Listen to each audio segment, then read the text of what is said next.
O Brasil deixou de fabricar mais de 500 mil de automóveis por falta de semicondutores. A Volkswagen é uma das empresas afetadas pela falta desses componentes eletrônicos. Há poucos dias, a empresa confirmou que dará férias coletivas em 3 das 4 fábricas no Brasil.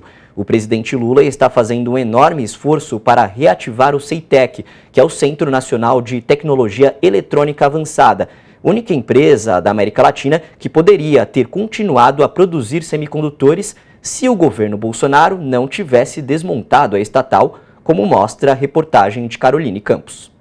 A crise dos semicondutores começou no final de 2020 e se agravou.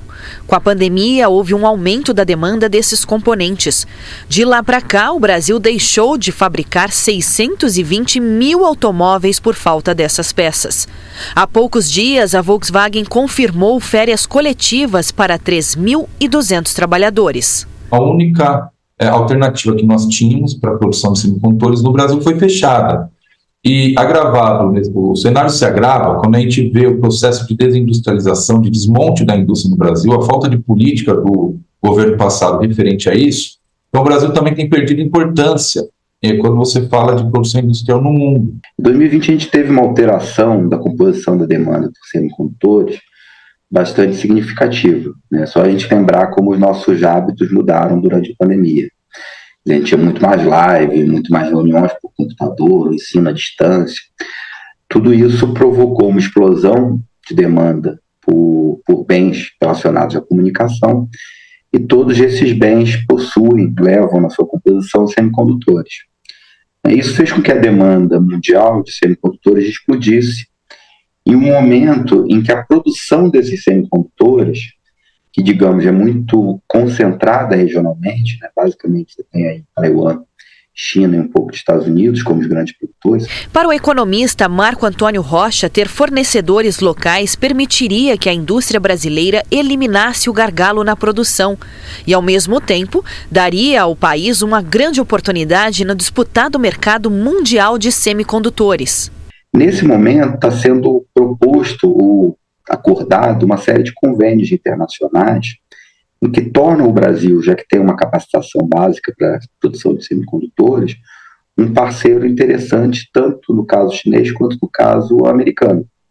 Por isso que é importante a gente manter a CEITEC e a gente ter uma CEITEC capacitada, porque isso permite inclusive o maior poder de barganha do Brasil em relação a esses futuros acordos internacionais de cooperação tecnológica. Um carro hoje que tem lá uma tela smart, tem um controle de velocidade, tem um start-stop ou qualquer outro mecanismo de segurança, ele vai ter necessariamente os semicondutores na sua produção.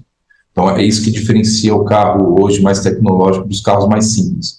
E quando a gente avança para a eletrificação, os carros elétricos, os carros com novo tipo de propulsão veicular, eles carregam ainda mais semicondutores, porque é isso que faz todo o controle, né, tanto do consumo energético, quanto da sua distribuição, quanto dos mecanismos de acionamento. Na semana passada, o governo Lula deu o primeiro passo para recuperar o CEITEC, o Centro Nacional de Tecnologia Eletrônica Avançada.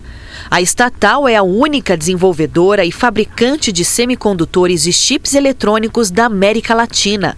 O presidente Lula criou um grupo de trabalho coordenado pelo Ministério da Ciência, Tecnologia e Inovação, que deve propor uma estratégia para reverter o processo de extinção do CEITEC. A questão dos semicondutores hoje, ela está cada vez mais sendo vista como uma questão de soberania nacional. Então, de modo geral, as políticas industriais dos países mais industrializados estão se direcionando para ter algum tipo de soberania, algum tipo de controle, né, para além do mercado, da tecnologia de produção de semicondutores e da participação dessas cadeias de fornecedores de semicondutores. É nesse sentido que a CEITEC é fundamental para o Brasil, vamos dizer assim, estar equipado para participar, né, pelo menos dos acordos internacionais de cooperação tecnológica para a produção e para a transferência de tecnologia de semicondutores. Então é fundamental a gente manter a empresa e é fundamental a gente equipar a empresa para essa nova realidade do setor de semicondutores. A Volkswagen foi uma das empresas mais prejudicadas no ano passado pela falta de semicondutores.